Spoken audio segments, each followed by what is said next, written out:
এই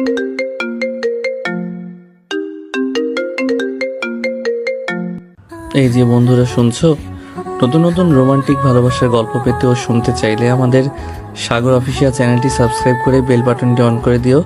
like comment করতে মোটেও ভুলবেন না কিন্তু। ধন্যবাদ সবাইকে।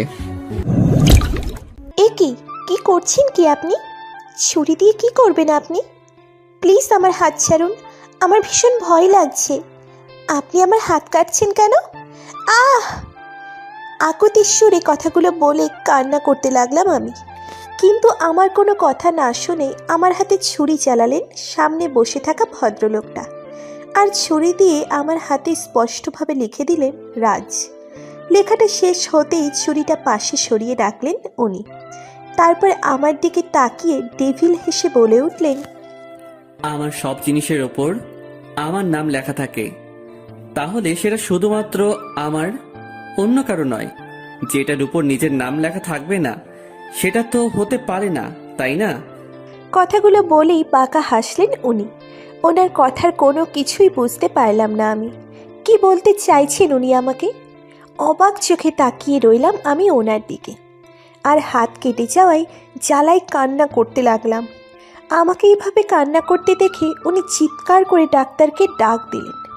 ওনার ডাকে যেন এক মুহূর্ত দেরি করলেন না ডাক্তার। দ্রুত এসে হাজির হলো কেবিনে। ডাক্তার কেবিনে এসে পৌঁছাতেই রাজ আমার দিকে শান্ত চোখে তাকিয়ে ডাক্তারকে উদ্দেশ্য করে বলে উঠলেন, ডক্টর, যত দ্রুত সম্ভব ওর হাতের ব্লাড পরিষ্কার করে ব্যান্ডেজ করে দিন। তবে হ্যাঁ, এই ঘা যেন না শুকায় এমন ওষুধ দেবেন। এটা যেন কখনোই না শুকায়, এটা সারা জীবন এইভাবেই থাকবে। ওনার কথা শুনে আমি এবং ডাক্তার দুজনেই বেশ অবাক হয়ে ওনার দিকে তাকিয়ে রইলাম। কিন্তু আমি এখনও কান্না করে চলেছি হাতের যন্ত্রণায়। ডাক্তার কাঁপা কাঁপা গলায় বলে উঠলেন, আপনি কি বলছেন মিস্টার রাজ? এই জায়গার ঘা না শুকালে তো ওনার হাতে ইনফেকশন হয়ে যেতে পারে, আর তাছাড়া ঘা না শুকালে অনেক সমস্যা হয়ে যেতে পারে ওনার হাতের। রাগী চোখে ডাক্তারের দিকে ফিরে তাকালো রাজ। তারপর দাঁত কিরমির করে বলল, আমি এত কিছু শুনতে চাই না ডাক্তার। আমি চাই আমার এই নাম যেন সারা জীবন ওর হাতে লেখা থাকে, because Rahi is just my property. রাজের কথা শুনে অনেকটাই অবাক হয়ে গেলেন ডাক্তার। তারপর নিজেকে সামলে নিয়ে রাজকে উদ্দেশ্য করে বলে উঠলেন, ঠিক আছে মিস্টার রাজ, আপনি চিন্তা করবেন না। আমি ওনার হাতে ঘা শুকানোর ঔষধ দেবো ঠিকই, তবে ওনার হাতের এই কেটে যাওয়া দাগটা কখনো শুকাবে না। ওখানে সারা জীবন সাদা দাগ হয়ে থাকবে, আর আপনার নামটাও স্পষ্ট দেখা যাবে। কিন্তু ঘা না শুকালে ওনার হাতে ইনফেকশন হয়ে পরে হাত কেটে ফেলতে হতে পারে। এখন বলুন আপনি কি চান? ডাক্তারের কথায় কিছুক্ষণ চুপ করে থেকে কি যেন ভাবলেন রাজ। তারপর ওনার দিকে তাকিয়ে বলে উঠলেন, ঠিক আছে, আপনি তাহলে সেটাই করুন ডাক্তার। কিন্তু খবরদার আমার নাম এখানে যেন সারা জীবন থাকে, আমার নামটা যেন স্পষ্ট দেখা যায় সারা জীবন। এতক্ষণ আমি চুপ করে থাকলেও এখন আর চুপ থাকতে পারলাম না। অসম্ভব রাগ কাজ করলো আমার মাঝে। আমি নিজের হাতটা ঝাড়ি মেরে তার হাত থেকে ছাড়িয়ে নিয়ে উঠে দাঁড়িয়ে রাগী গলায় বলে উঠলাম, কি পেয়েছেন কি আপনি? আর এমন করার মানে কি আমার সাথে? আমি আপনার সম্পত্তি মানে? কে বলেছে আমি আপনার সম্পত্তি? আজ বাদে কাল আমার বিয়ে, আর আপনি এসব কি শুরু করেছেন আমার সাথে? বিয়ের কথাটা বলতেই উনি লাফিয়ে উঠে আমার সামনে দাঁড়িয়ে মুখের সামনে মুখ এনে রাগী গলায় বললেন, কে বলেছে তোমার বিয়ে? তোমার বিয়ে হলে শুধু এই রাজের সাথে হবে, অন্য কারো সাথে নয়। আজ থেকে তুমি এই রাজের সম্পত্তি, শুধু এই রাজের। You are just my property, understand? হুঙ্কার ছিঁড়ে কথাগুলো বললেন উনি। ওনার কথায় আমার সামনে থাকা ডাক্তারও যেন কেঁপে উঠলেন, আর সাথে আমি ওনার থেকে কয়েক পা পিছিয়ে গেলাম। কিছুতেই বুঝতে পারছি না আমি কেন এমন করছেন উনি আমার সাথে। গতকাল ওনাকে হাসপাতালে নিয়ে আসার জন্যই কি আমার এমন অবস্থা? আমি কাঁপা কাঁপা গলায় ওনার দিকে তাকিয়ে বললাম, কি ক্ষতি করেছি আমি আপনার, যে আপনি আমার সাথে এমন করছেন? কালকে আপনাকে রাস্তা থেকে তুলে নিয়ে এসে হাসপাতালে ভর্তি করে দেওয়াই কি আমার ভুল ছিল? কেন এমন করছেন আপনি আমার সাথে? কথাগুলো বলতে বলতে অঝোর ধারায় কান্না করতে লাগলাম আমি। আমাকে এভাবে কান্না করতে দেখে উনি ওনার রাগ দমন করে অনেকটাই শান্ত হয়ে গেলেন। তারপর আমার কাছে এগিয়ে এসে আমায় হাত ধরে নিয়ে গিয়ে বেডের উপর বসিয়ে ডাক্তারকে ইশারা করে ব্যান্ডেজ করে দিতে বললেন। কিন্তু আমার কোনো কথার উত্তর দিলেন না উনি। আমারও কেন জানি আর সাহস হচ্ছে না ওনাকে কিছু বলার। ডাক্তার আমার হাতে ব্যান্ডেজ করে চলে যেতেই উনি পাশ থেকে আবারও সেই ছুরিটা হাতে তুলে নিলেন। এবার ওনার হাতে ছুরি দেখে যেন প্রাণ পাখিটা উড়ে যাওয়ার অবস্থা হলো আমার। আমি ওনার থেকে দূরে সরতে সরতে কাঁপা কাঁপা গলায় বললাম, ছুরি দিয়ে কি করবেন আপনি? প্লিজ আমার হাত আর কাটবেন না, আমার ভীষণ ভয় করছে। আমি কোনো ভুল করে থাকলে আমাকে ক্ষমা করে দিন, কিন্তু এভাবে আমাকে কষ্ট দেবেন না প্লিজ। কথাগুলো বলতে বলতে ভয় কান্না করে ফেললাম আমি। উনি আমার দিকে তাকিয়ে মুচকি একটা হাসি দিয়ে ছুরিটা এবার নিজের হাতে চালালেন এবং ওনার নিজের হাত কেটে সুস্পষ্টভাবে লিখলেন রাহি। ওনার হাতে আমার নাম লিখতে দেখে অবাক চোখে জিজ্ঞাসু দৃষ্টিতে তাকালাম আমি ওনারই দিকে। উনি আমার দিকে তাকিয়ে মুচকি হেসে বলে উঠলেন, তুমি যেমন আজ থেকে আমার সম্পত্তি, তেমন আমিও আজ থেকে শুধু তোমারই সম্পত্তি। তাই তোমার হাতে যদি আমার নাম লেখা থাকে, তাহলে আমার হাতে কেন তোমার নাম লেখা থাকবে না? ওনার কথার কোনো কিছুই বুঝতে পারছি না আমি, শুধু অবাক চোখে ওনার দিকে তাকিয়ে দেখছি। আসলে কি বলতে বা বোঝাতে চাইছেন উনি আমাকে, কোনো কিছুই আমার মাথায় ঢুকছে না। আমাকে চুপ করে দাঁড়িয়ে থেকে ভাবতে দেখে উনি নরম গলায় বলে উঠলেন, এখন তুমি সোজা বাসায় চলে যাও রাহি। এসব নিয়ে তোমাকে আর ভাবতে হবে না। বাকি কথা তোমার সাথে আমার কালকে হবে। So good bye. ওনার কেবিন থেকে বেরিয়ে আমি দৌড়তে লাগলাম হাসপাতাল থেকে বের হওয়ার জন্য। আমি জানি না উনি কেন এমন করছেন আমার সাথে। ওনাকে তো আমি ঠিক করে চিনিও না, আর না উনি আমাকে চেনেন। তাহলে উনি আমার নামটাই বা কি করে জানলেন, যে নিজের হাতে লিখলেন? গতকাল বান্ধবীর বাসা থেকে ফেরার সময় রাস্তায় ওনাকে আহত অবস্থায় পড়ে থাকতে দেখে আমি তাকে নিয়ে হাসপাতালে আসি। তারপর আজকে ওনার কি অবস্থা সেটা জানতে আসাতেই উনি আমার সাথে এমন করলেন। কিন্তু কেন এমন করলেন এটা আমি কিছুতেই বুঝতে পারছি না। আমার নাম আফিয়া আক্তার রাহি। আমি বাবা মার দুই মাত্র সন্তান। আমার একজন বড় ভাই আছে আর আমি ছোট। ভাইয়ার নাম রাকিব। বাবা মা এবং ভাইয়ার অনেক আদরের মেয়ে আমি। পরিবারের ছোট বলে সবাই অনেক বেশি ভালোবাসে আমায়। আগামী শুক্রবার মানে আগামীকাল আমার বিয়ে। আমার বিয়েটা আব্বুই ঠিক করেছেন ওনার পছন্দের ছেলের সাথে, আর ওনাদের পছন্দ মানে আমারও পছন্দ। ছেলেকে যদিও আমি একবার দেখেছি মাত্র, কিন্তু তবুও আমি কারো মুখের উপর না করিনি, কেননা আব্বু আম্মু কখনোই আমার খারাপ চাইবে না। আর তাছাড়া আমিও তাদের কথা মতো সব সময় চলাফেরা করি। আম্মুর কথা মতো আমার দুজন বান্ধবীকে বিয়ের কার্ড দেওয়ার জন্য আমি কালকে বের হয়েছিলাম।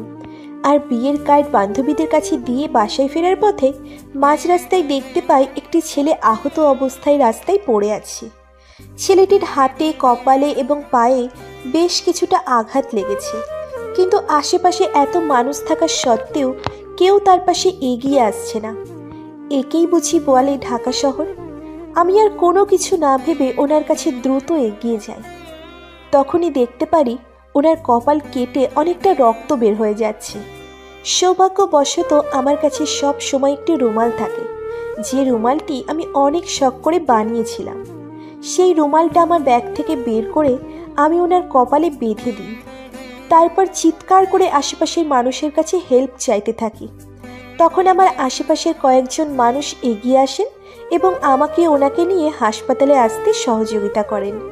কালকে আমি ওনাকে হাসপাতালে ভর্তি করে দিয়ে বাসায় ফিরে যাই। আজকে আবারও এক বান্ধবীর বাসায় আসার সময় মনে পড়ে যায় ওনার কথা, তাই হাসপাতালে ওনাকে দেখতে এসেছিলাম। কিন্তু উনি যে আমার সাথে এমনটা করবেন সেটা আমি কোনোভাবেই ভাবতে পারিনি। আর আমি বুঝতে পারছি না উনি এই অল্প সময়ের মাঝে আমার নামই বা কীভাবে জানলেন। আমি তো ওনাকে নিজের নাম বলিনি, আর ওনাকে যখন আমি হাসপাতালে নিয়ে এসেছিলাম তখন উনি জ্ঞানে থাকলেও কথা বলার মতো অবস্থায় ছিলেন না যে আমার নাম ধাম সব কিছু জেনে যাবেন। এসব কথা ভাবতে ভাবতেই দ্রুত এসে একটি সিএনজিতে উঠলাম আমি। তারপর রওনা হলাম বাসায় ফেরার উদ্দেশ্যে। বিকেলে ছাদে দাঁড়িয়ে থেকে আকাশের দিকে এক মনে তাকিয়ে আছি আমি, আর ভেবে চলেছি হাসপাতালের সেই ঘটনাগুলো। এখনো পর্যন্ত আমার মাথায় ঢুকছে না উনি আমার সাথে কেন এমন ব্যবহার করলেন। হাসপাতাল থেকে বাসায় ফেরার পর আমার হাতে ব্যান্ডেজ দেখে সবাই অনেক উত্তেজিত হয়ে পড়েন আমার হাতে কি হয়েছে সেটা জানার জন্য। আমি তাদের সত্যিটা বলতে পারিনি, তাই মিথ্যা করে বলেছি আসার সময় ছোট্ট একটি অ্যাক্সিডেন্ট হয়েছে, তখন হাত কেটে গেছে। যদিও আমার মনে হয় না এটা সবাই বিশ্বাস করলেও ভাইয়া বিশ্বাস করেছে। তবুও তাদের এটাই বলেছি আমি কখনোই নিজের পরিবারের কাছে কোনো বিষয়ে মিথ্যা বলি না। কিন্তু আজকে কেন জানি না সত্যিটা বলার মতো সাহস ছিল না আমার, তাই মিথ্যাটাকে আঁকড়ে ধরলাম। কিন্তু সেই থেকে মনটাকে আর সায় দিতে পারছি না বাবা মার কাছে এত বড় একটি মিথ্যে কথা বলে। জানি না সেই লোকটিকে বাঁচানোর অপরাধে কেন তিনি আমার হাতটা এভাবে কাটলেন এবং নিজের নাম লিখে দিলেন। এখন শুধু একটাই চিন্তা হচ্ছে আমার, এই ব্যান্ডেজ খোলার পরে যদি হাতে সেই রাজ নাম লেখাটা স্পষ্ট দেখা যায় তাহলে সকলের কাছে আমি কী উত্তর দিব? কি করে বোঝাবো যে অ্যাক্সিডেন্টে আমার হাতে এই লেখা চলে এসেছে? এসব কথা ভাবতে ভাবতেই একটা দীর্ঘশ্বাস ফেললাম আমি। তখনই পাশে কারো উপস্থিতি টের পেয়ে পাশে ঘুরে তাকালাম। তাকিয়ে দেখি ভাইয়া ভ্রু কুঁচকে আমার দিকে তাকিয়ে আছে। হঠাৎ ভাইয়াকে দেখে অনেকটাই ঘাবড়ে গেলাম আমি। তবুও নিজেকে যতটা সম্ভব স্বাভাবিক করার চেষ্টা করে মুচকি হেসে বললাম, তুমি কখন এখানে এসে দাঁড়িয়েছো ভাইয়া? ভাইয়া আমার কথার উত্তর না দিয়ে আমাকে ভালো করে একবার পর্যবেক্ষণ করলো। তারপর কোনো কিছু বলার সুযোগ না দিয়েই আমার কেটে যাওয়া হাতটা এক টানে নিজের কাছে এগিয়ে নিল। তারপর হাতটাকে ঘুরিয়ে ঘুরিয়ে এদিক ওদিক করে দেখে বলল, সত্যি করে বলতো পুস্কিম, তোর হাতে কি হয়েছে? আমার কাছে একদম মিথ্যা বলার চেষ্টা করবি না, বলে দিলাম। ভাইয়ার কথা শুনে শুকনো ঢোক গিললাম আমি। যতটা বুঝতে পেরেছি ভাইয়া এখন আমার কাছ থেকে সত্যিটা না জেনে আমায় ছাড়বে না। কিন্তু ওকে দেখে আমি খুব ভয় পাই। যদিও পরিবারের মধ্যে মনে হয় আমায় সবচাইতে বেশি ভালোবাসে ভাইয়া, আর আদর করে পুচকি বলে ডাকে। কিন্তু তবুও ভাইয়ার শাসনটা অনেক কড়া। যখন শাসন করতে শুরু করে তখন তার শাসনটা একটু বেশি করা হয়ে যায়। অনেক ভয় করছে আমার এখন ওকে দেখে। আমাকে চুপ করে ভাবতে দেখে ভাইয়া আবারও রাগী গলায় ধমকের সুরে বলে উঠল, কিরে পুস্কিম, আমি তোর কাছে কিছু জানতে চাইছি, বল কি হয়েছে তোর হাতে?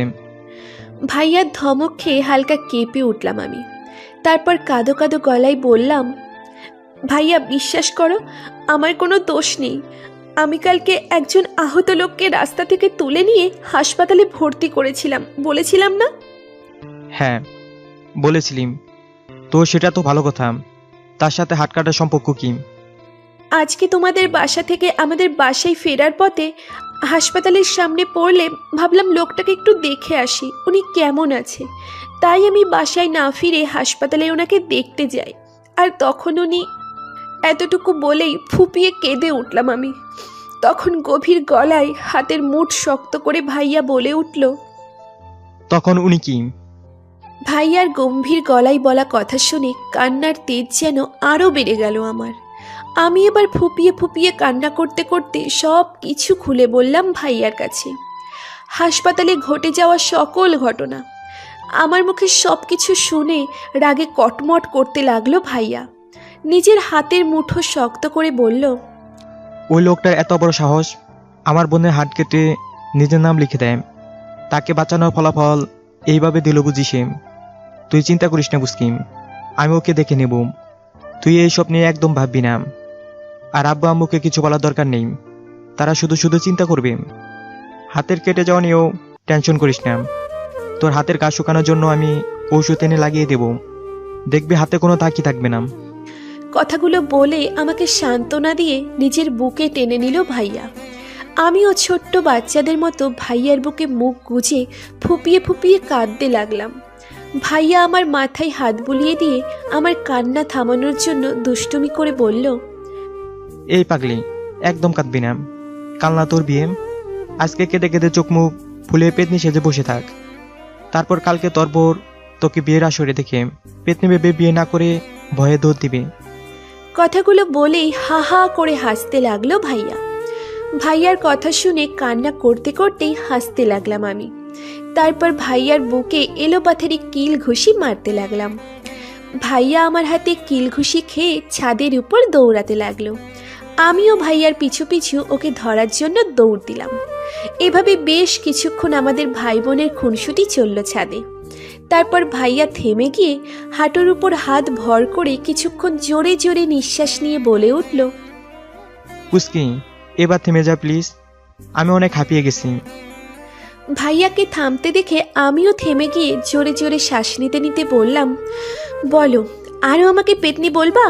তারপর এভাবেই দৌড় করাবো তোমাকে, একদম দৌড়াতে দৌড়াতে বুড়ো হয়ে যাবে তুমি। ভাইয়া আমার কান টেনে দিয়ে বলল, পুচকি, কি বললি তুই আমাকে? আমি বুড়ো হয়ে যাব? আরে দেখ, আমি কত হ্যান্ডসাম একটি ছেলে, আমার পিছু কত মেয়ে লাইন পড়ে থাকে তুই জানিস? থাকবেই তো, দেখতে হবে না ভাইটা কার? রাহির ভাই বলে কথা, সুন্দর তো হতেই হবে, তাই না? আচ্ছা ভাইয়া, চলো এখন নিচে যাওয়া যাক, সন্ধে হয়ে আসছে, একটু পরে মাগরিবের আজান হবে। তুই নিচে যা, আমি এক জায়গায় যাব। এখন আবার কোথায় যাবে তুমি? হাসপাতালে যাব, ওই লোকটিকে দেখতে, যার এত বড় সাহস যে আমার বোনের হাত কেটে নিজের নাম লিখে দেয়। ওর আজকে খবর করে দিব আমি। তুই শুধু কেবিন নাম্বারটা বল। ভাইয়া প্লিজ, এখন এসব ঝামেলার মধ্যে যেও না, যা হওয়ার সেটা হয়ে গেছে। শুধু শুধু এসব ঝামেলায় জড়িয়ে কী লাভ বলো? আর তাছাড়া আমি তো আর যাচ্ছি না ওনাকে দেখতে, কাল তো আমার বিয়ে হয়ে যাবে, তাই না? আজকে সময়টা অন্তত আমাকে দাও। কোথাও যেও না ভাইয়া, চলো না আজকে সবাই একসাথে অনেক মজা করি, কাল তো তোমাদের সকলকে ছেড়ে চলেই যাব। কথাটি বলে মুখ গোমরা করে ফেললাম আমি, আর নিচের দিকে মাথা দিয়ে নিশ্চুপে কান্না করতে লাগলাম। আমার কথা শুনে ভাইয়া আমাকে বুকে টেনে নিয়ে বলল, দূর পাগলি, কে বলেছে তুই কালকে বাড়ি ছেড়ে একেবারে চলে যাবি? তোকে আমি আমার কাছেই রেখে দেব। সকালবেলা উঠে তোকে না দেখলে আমার সারাদিন ভালো যায় না, জানিস না তুই?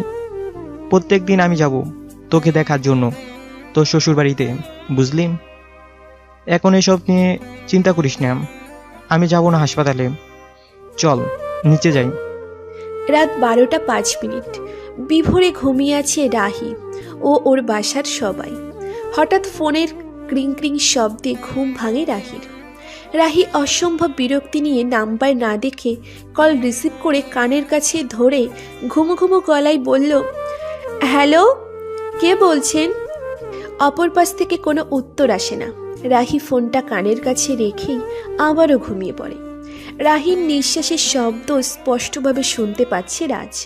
ও ফোনটা কানের কাছে ধরে নিয়েই মুচকি হেসে মনে মনে বলে, ফাজিল মেয়ে, আমার ঘুম কেড়ে নিয়ে কি সুন্দর নাক ডেকে ঘুমাচ্ছে দেখো। ওয়েট করো রাহি বেবি, কাল তোমার জন্যে একটি বড় ধামাকা অপেক্ষা করছে। কথাগুলো মনে মনে ভেবেই বাঁকা হাসল রাজ। তারপর বেশ কিছুক্ষণ রাহির নিঃশ্বাসের শব্দ শোনার পর ফোনটা কেটে দিয়ে নিজেও ঘুমিয়ে পড়ল। বাইরে থেকে সকলের চেঁচামেচির শব্দে ঘুম ভেঙে গেল আমার। ঢুলু ঢুলু চোখে ঘুম থেকে উঠে আড়মোড়া ছেড়ে খাট থেকে নিচে নেমে দরজা খুললাম আমি। দরজা খুলতেই দেখতে পেলাম বাড়ি ঘর সাজানো নিয়ে সবাই ব্যস্ত। বিয়ের তোড়জোড় বেশ ভালোভাবে শুরু হয়েছে, কিন্তু আমাকে এখনো কেউ ডাকেনি কেন?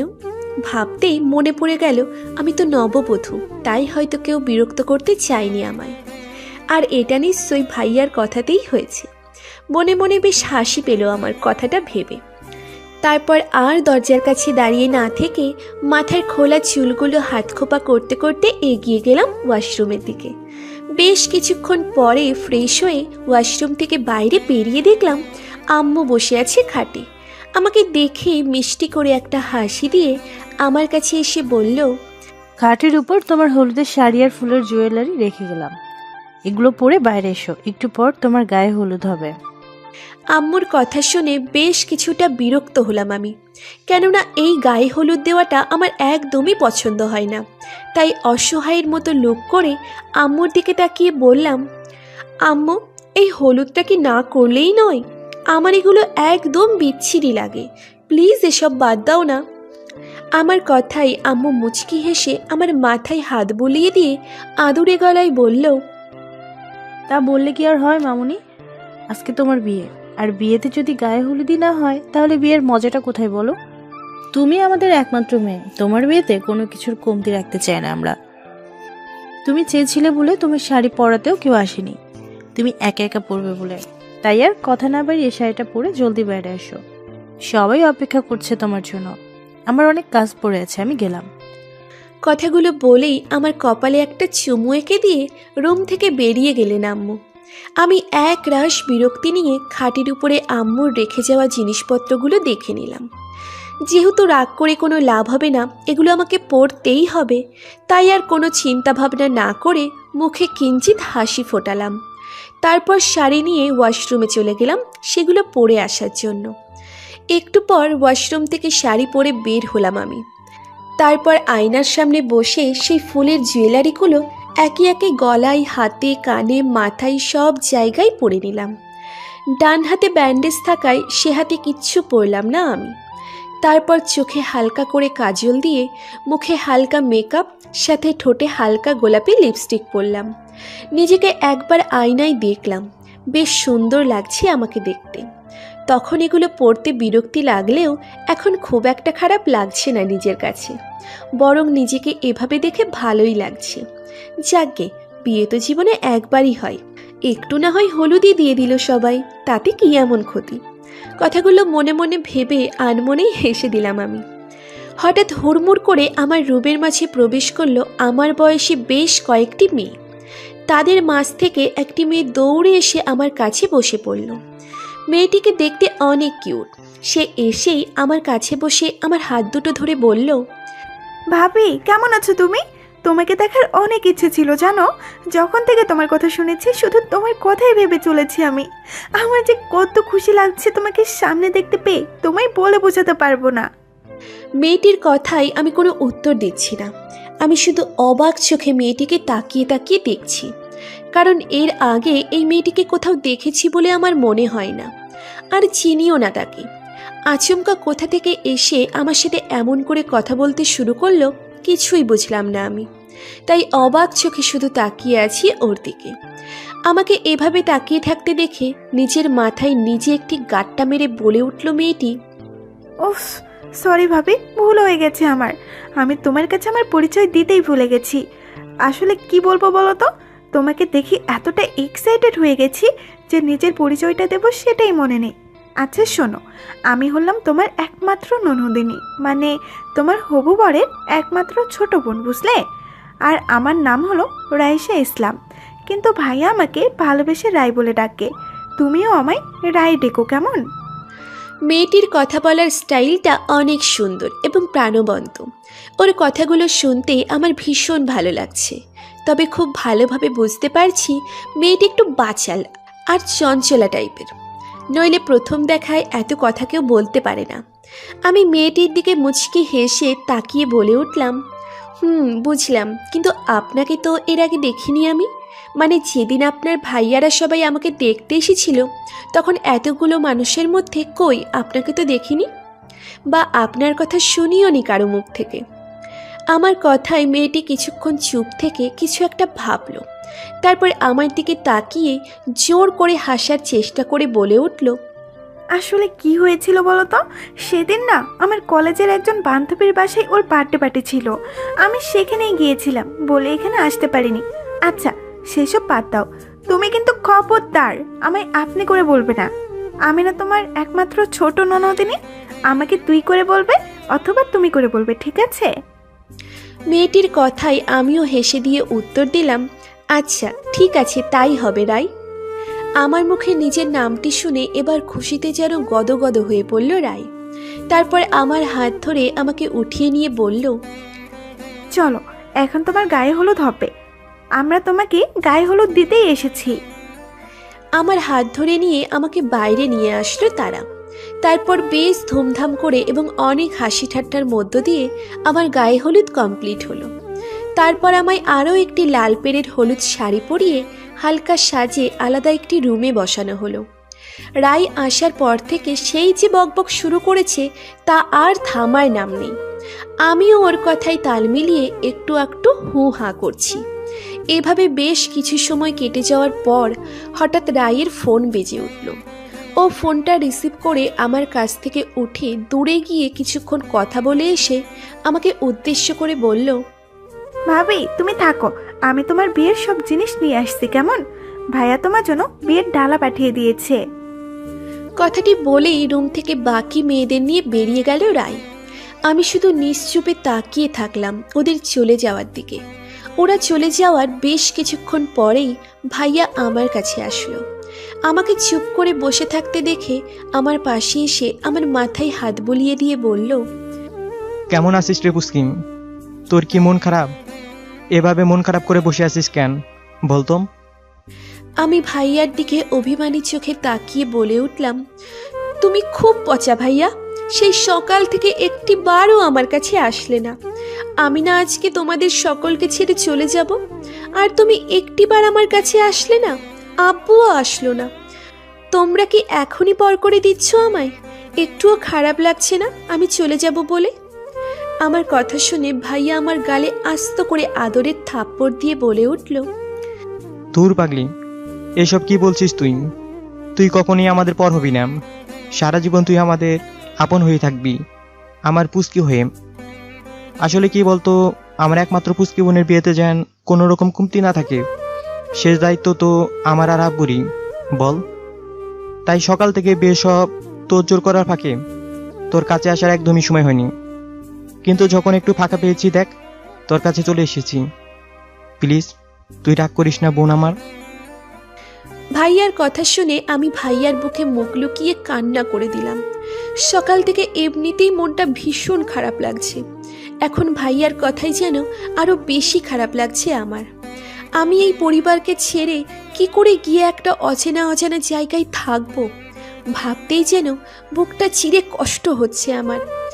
ভাইয়া আমার মাথায় আলতো করে হাত বুলিয়ে বলতে লাগলো, এই পাগলি, কাঁদছিস কেন তুই? দেখবি তোকে যেখানে বিয়ে দিচ্ছি ওরা তোকে মাথায় করে রাখবে, তুই একদম রাজধানী হয়ে থাকবি, বুঝলি? আর যদি কেউ তোর সাথে খারাপ আচরণ করে অমনি আমাকে এসে বলবি, আমি তার নাক ফাটিয়ে দেব। বিশেষ করে তোর বরের নাকটা ঘুষি মেরে বোচা করে দিলে মন্দ হবে না। নাক বচা বরের বউ হবি তুই, কত মজা হবে, তোকে সারাক্ষণ খেপাতে পারবো নাক বচা বরের বউ ডেকে। কথাগুলো বলেই দুষ্টুমি করে হাসতে লাগলো ভাইয়া।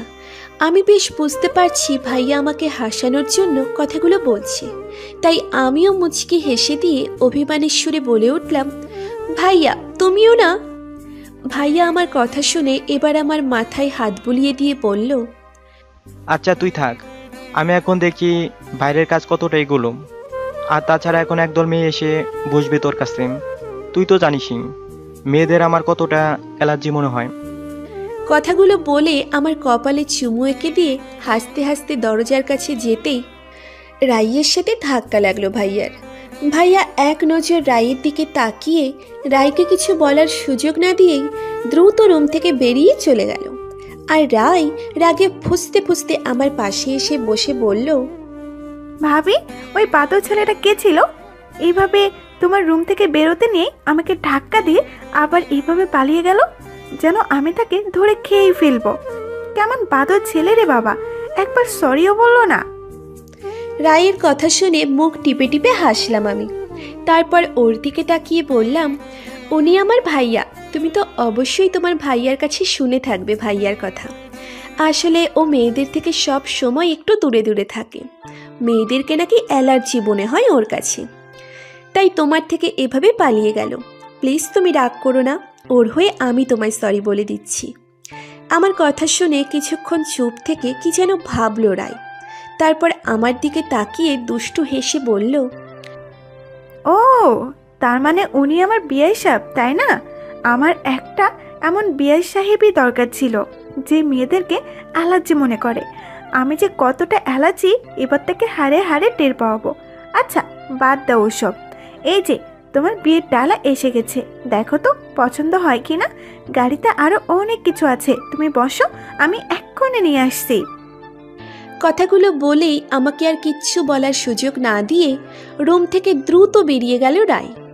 আমিও আর কিচ্ছু বললাম না, তারপর ফিরে তাকালাম বিছানায় পুরো করে রাখা বিয়ের সব ডালার দিকে। রায় এবং আরও ৬-৭ জন মেয়ে মিলে এতগুলো জিনিস নিয়ে এসেছে। এসব জিনিস দেখে যেন আমার চোখ দুটো কপালে উঠে যাওয়ার অবস্থা হলো। কেননা আমি যতদূর জানি, আমি যেমন মধ্যবিত্ত ফ্যামিলির মেয়ে, তেমনি আমার যার সাথে বিয়ে ঠিক হয়েছে সেও একজন মধ্যবিত্ত ফ্যামিলির ছেলে। আমার জানা মতে তাদের পক্ষে এত কিছু দেওয়া সম্ভব নয়। বেশ খটকা লাগলো আমার ডালাতে থাকা জিনিসগুলোকে দেখে। একটি ডালাতে প্রায় ৭-৮টা শাড়ি রয়েছে।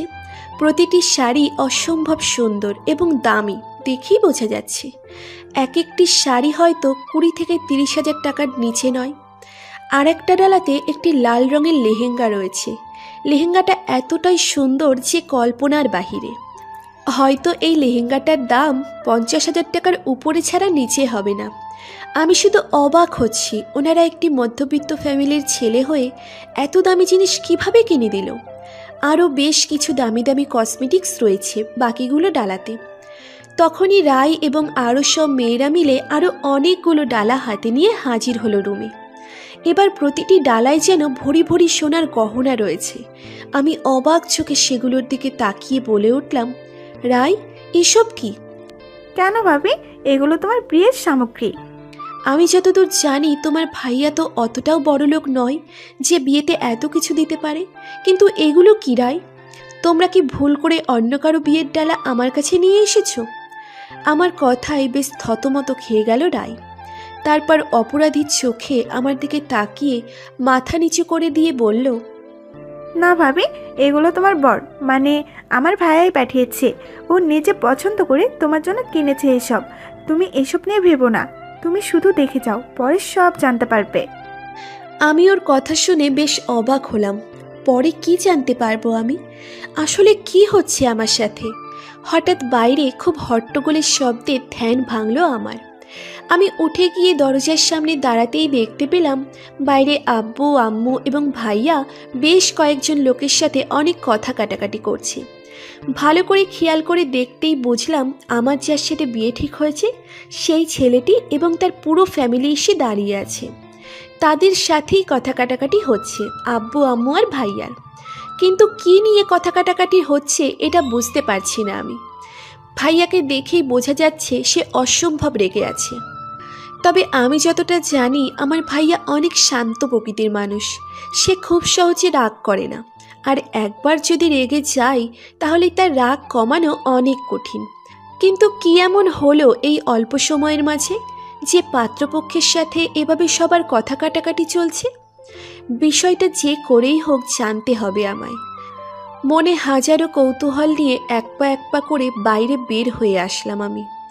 আমার পিছু পিছু রাইও বাইরে বেরিয়ে আসলো।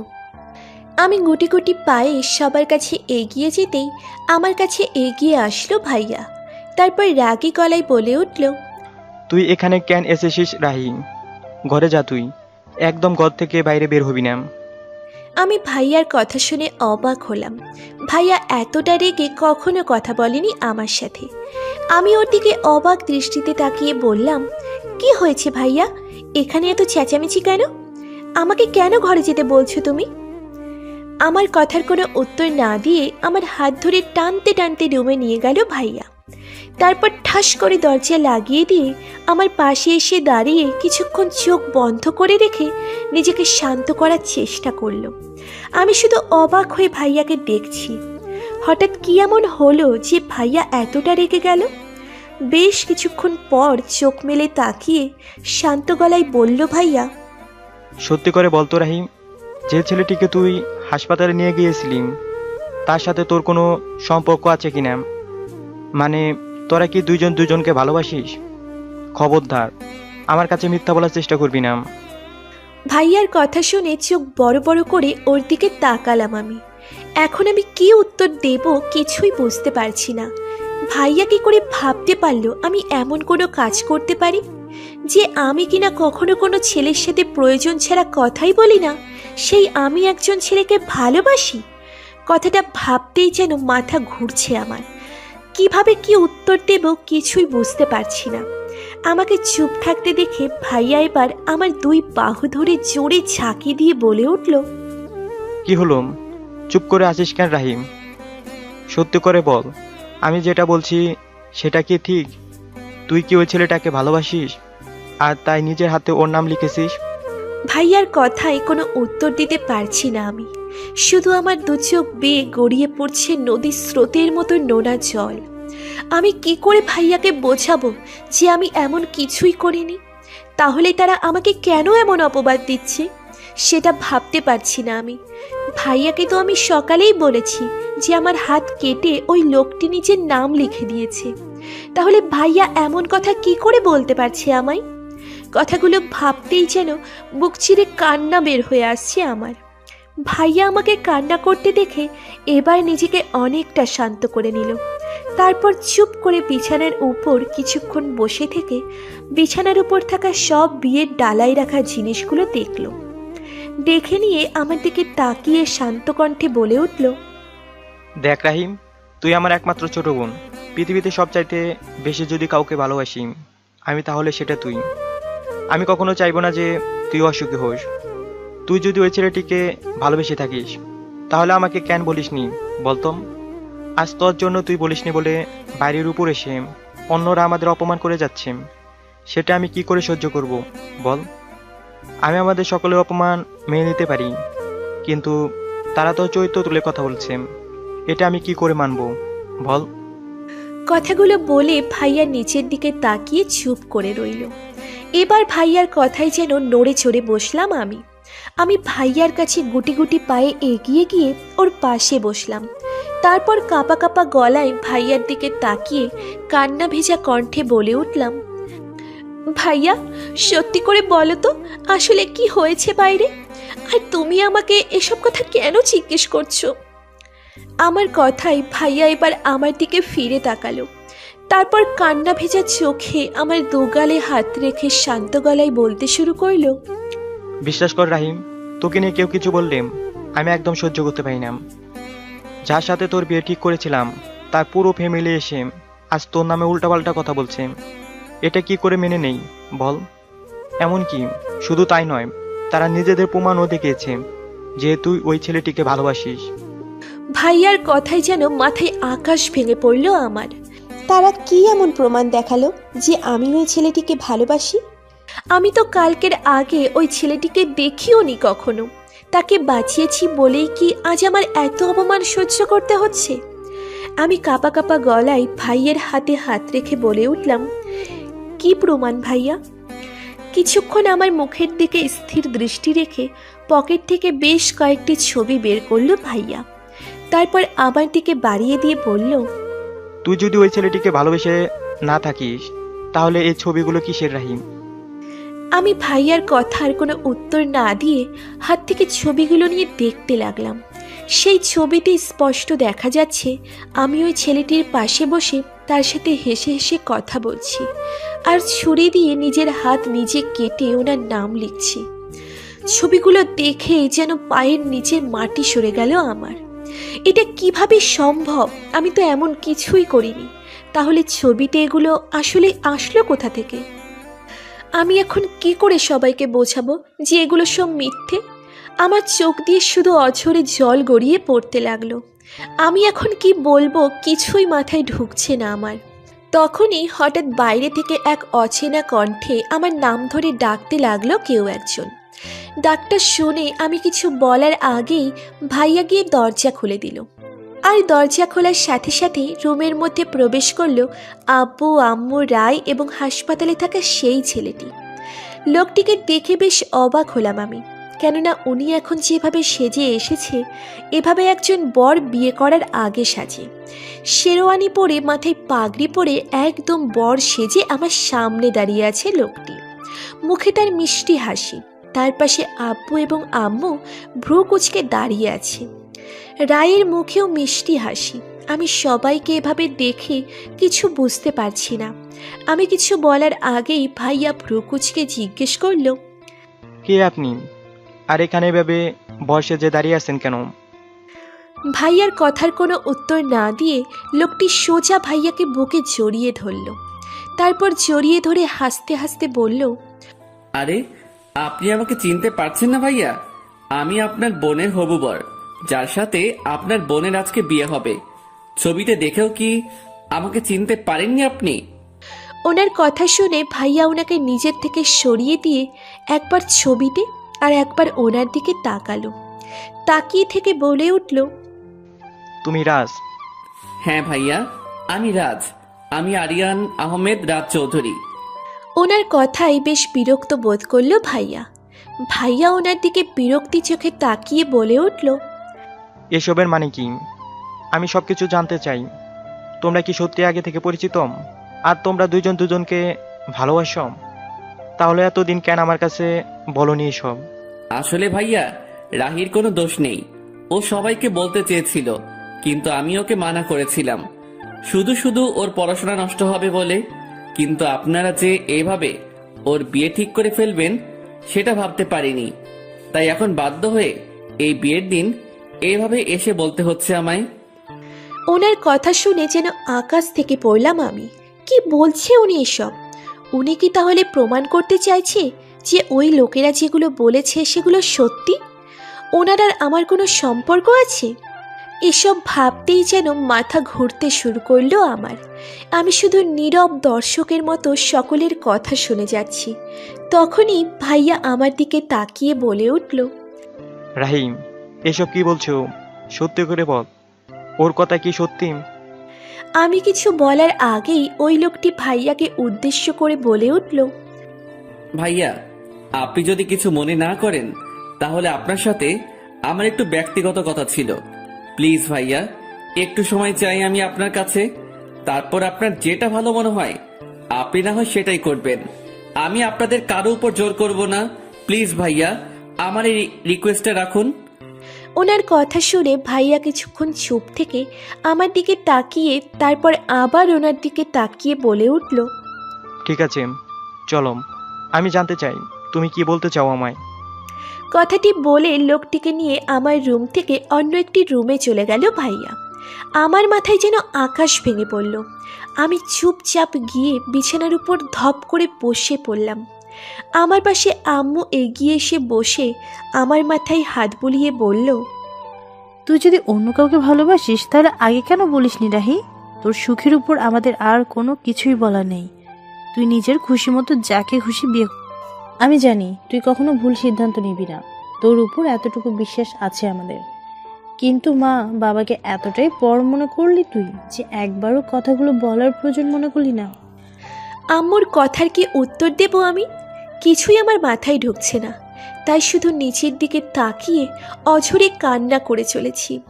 এখানে যে আমার কিচ্ছু বলার নেই, কেননা আমার কাছে কোনো কিছু শোনার আগেই তারা আমাকে অবিশ্বাস করে বসে আছে। আমি জানি না আমার সাথে কেন এমন হচ্ছে, এসবের মানেটাই বা কী। বেশ অনেকটা সময় কেটে যাবার পর ভাইয়া এবং ওই লোকটি একসাথে রুমে ঢুকলেন।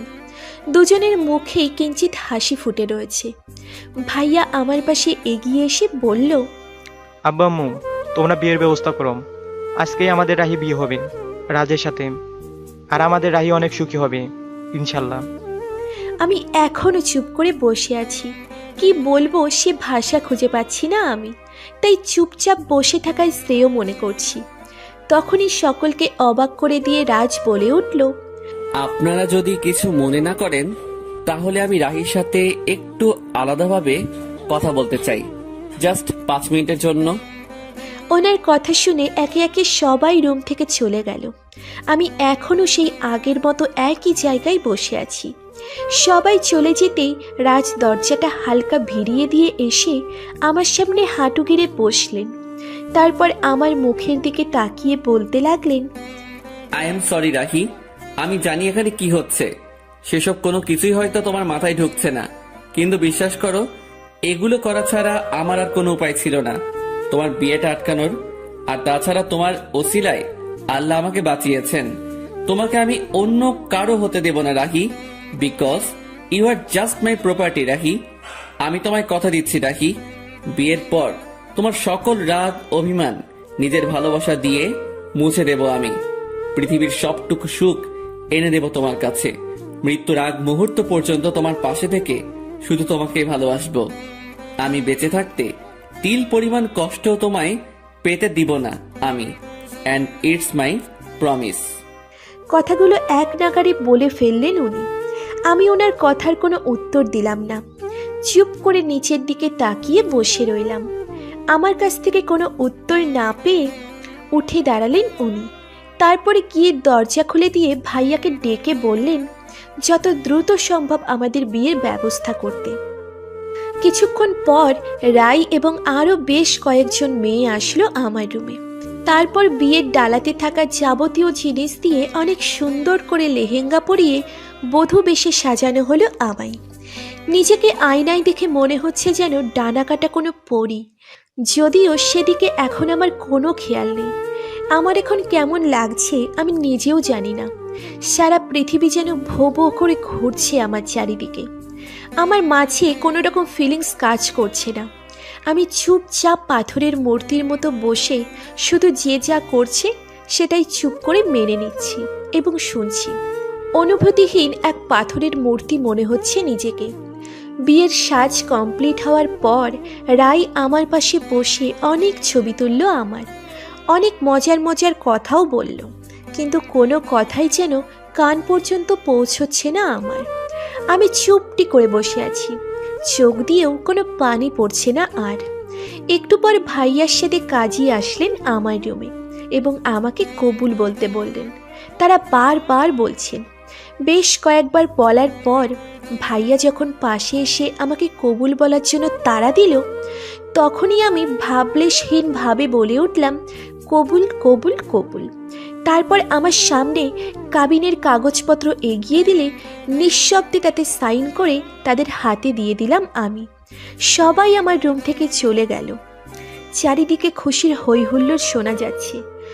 বিয়ের আমেজ বুঝি শুরু হয়েছে, কিন্তু না, আমার মাঝে কোনো প্রকার ফিলিংস কাজ করছে না।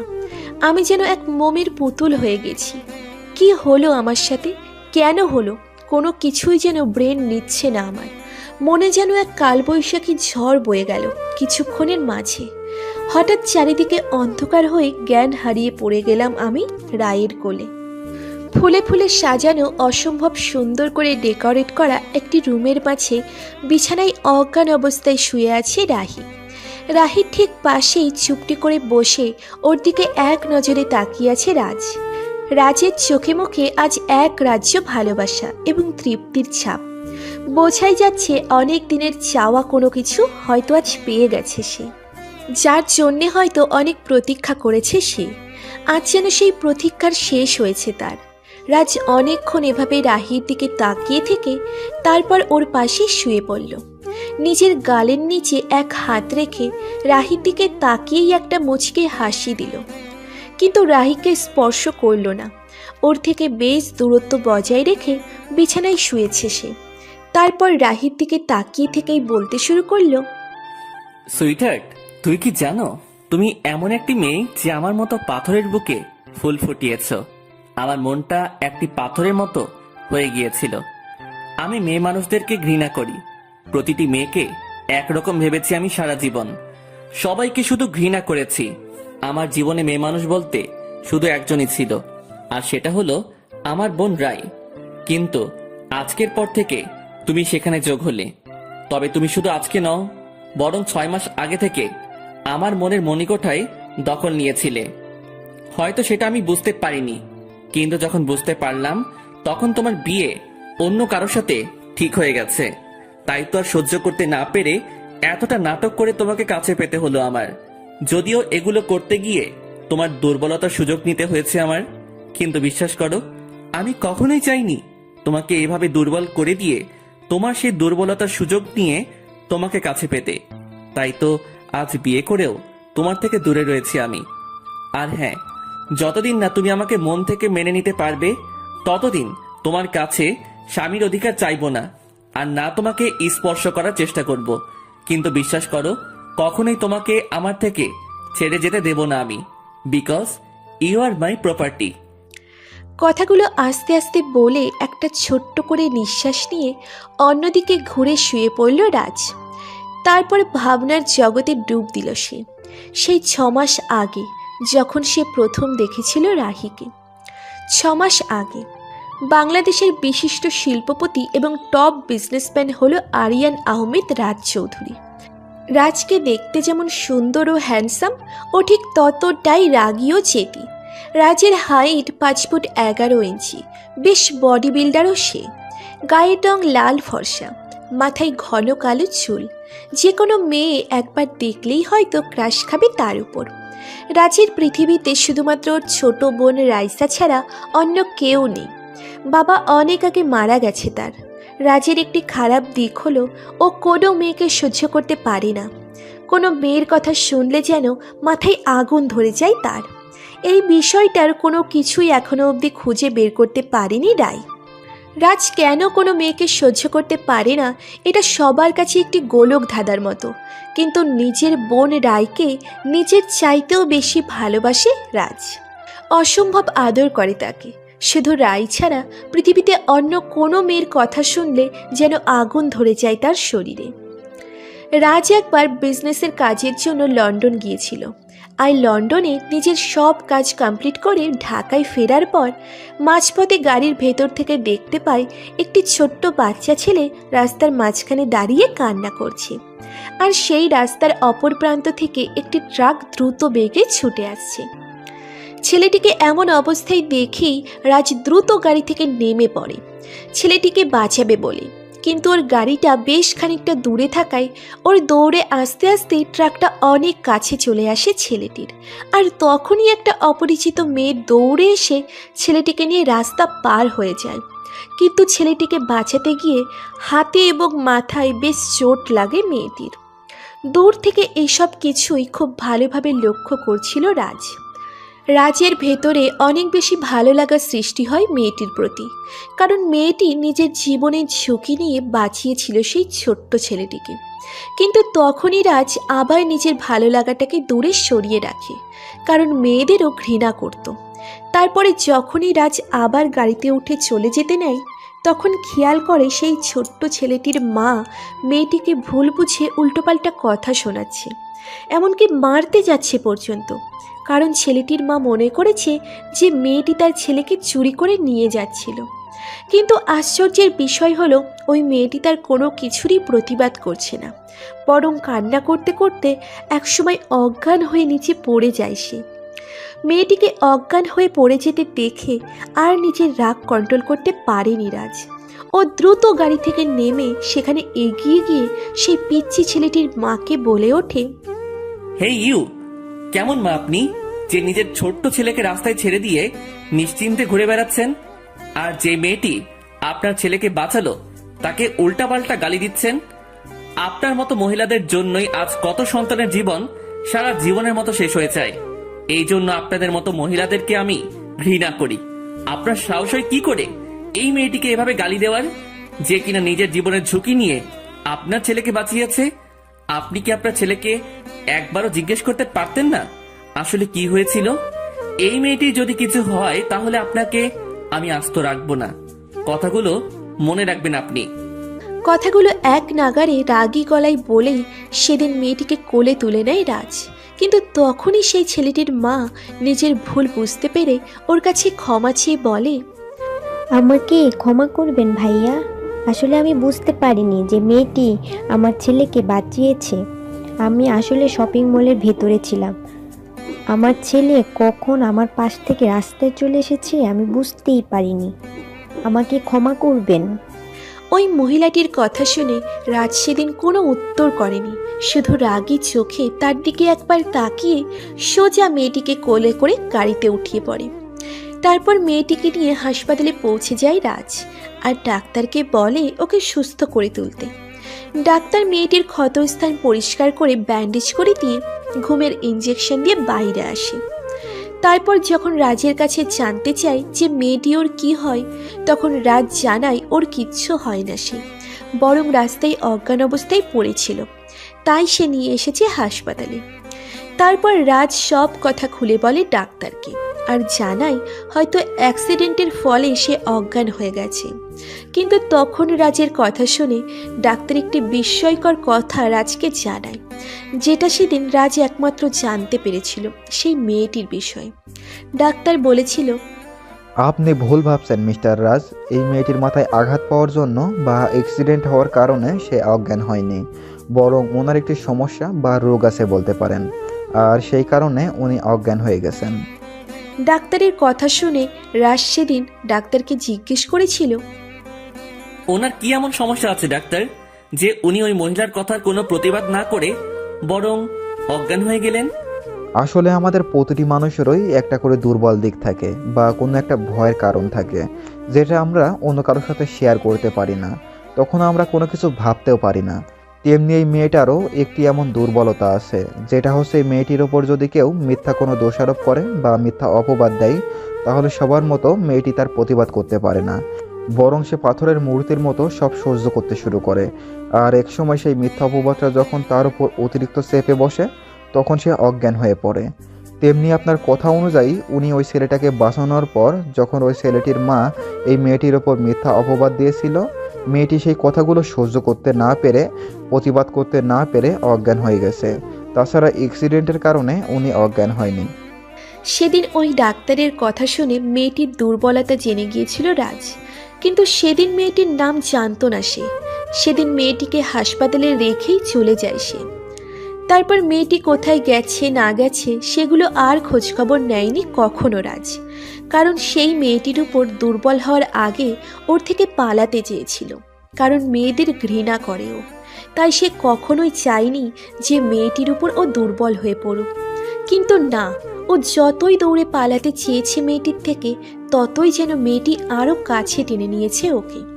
নানা রকম ভাবে অনেক জায়গায় মেয়েটির সাথে দেখা হয়ে যায় রাজের, যদিও মেয়েটি হয়তো ওকে কখনোই দেখেনি।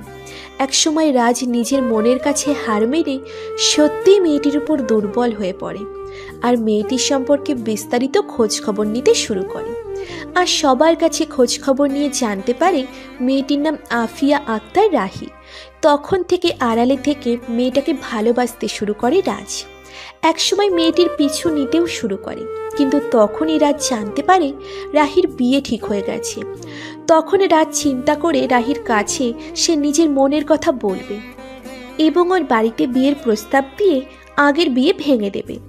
তাই সেদিন রাহির সাথে দেখা করতে ছুটে যায় রাজ, কিন্তু মাঝ রাস্তায় গিয়ে ওর শত্রুদের হাতে আহত হয় রাজ। তখন রাহি সেখান থেকে তুলে হাসপাতালে নিয়ে আসে ওকে। তার পরের ঘটনা তো সবাই জানেন। রাহির সেই দুর্বলতার কথা একমাত্র রাজ ছাড়া কেউ জানে না, আর তাই সেই দুর্বলতার সুযোগ নিয়েই ওর উপর মিথ্যে ভালোবাসার অপবাদ দিয়ে ওকে বিয়ে করেছে রাজ। আর সেজন্যই তো রাহি কারো কোনো কথার প্রতিবাদ করতে পারেনি, বরং অজ্ঞান হয়ে পড়েছিল তখন। চোখ বন্ধ করে থেকে অতীতের সেই কথাগুলো ভেবে মুচকি হাসল রাজ। যে করেই হোক সে তো পেয়েছে তার রাহিকে, তার ভালোবাসার ছোট্ট একটি পুতুলকে, যাকে তার পাথর মনটা ভালোবেসেছিল এতদিন লুকিয়ে। যেভাবেই হোক না কেন তাকে আপন করে নিতে পেরেছে রাজ, এটাই তার কাছে অনেক। যদিও রাহির এই অভিমান ভাঙাতে হয়তো অনেক বেশি দাম দিতে হবে রাজকে, কিন্তু রাজ তার রাহির জন্য যে কোনো কিছু করতে রাজি। সকালের মিষ্টির রোদ চোখে এসে লাগতেই ঘুম ভেঙে গেল আমার। ধীরে ধীরে চোখ মেলে তাকালাম আমি, আর তাকিয়ে নিজেকে আবিষ্কার করলাম একটি অপরিচিত রুমে। এই রুমটা আগে কখনো দেখেছি বলে মনে হচ্ছে না আমার।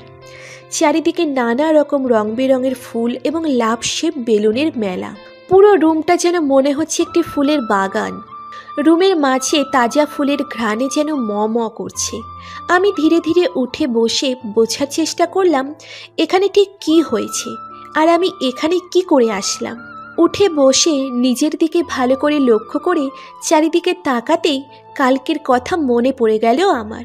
সেই সাথে মনে পড়ে গেল আমার উপর দেওয়া সকলের অপবাদ এবং জোর করে বিয়ের পিঁড়িতে বসে অপরিচিত একজনকে বিয়ে করার কথা, যে কিনা প্রথম দেখাতেই তাকে বাঁচানোর অপরাধে আমার হাত কেটে নিজের নাম লিখে দিয়েছিল।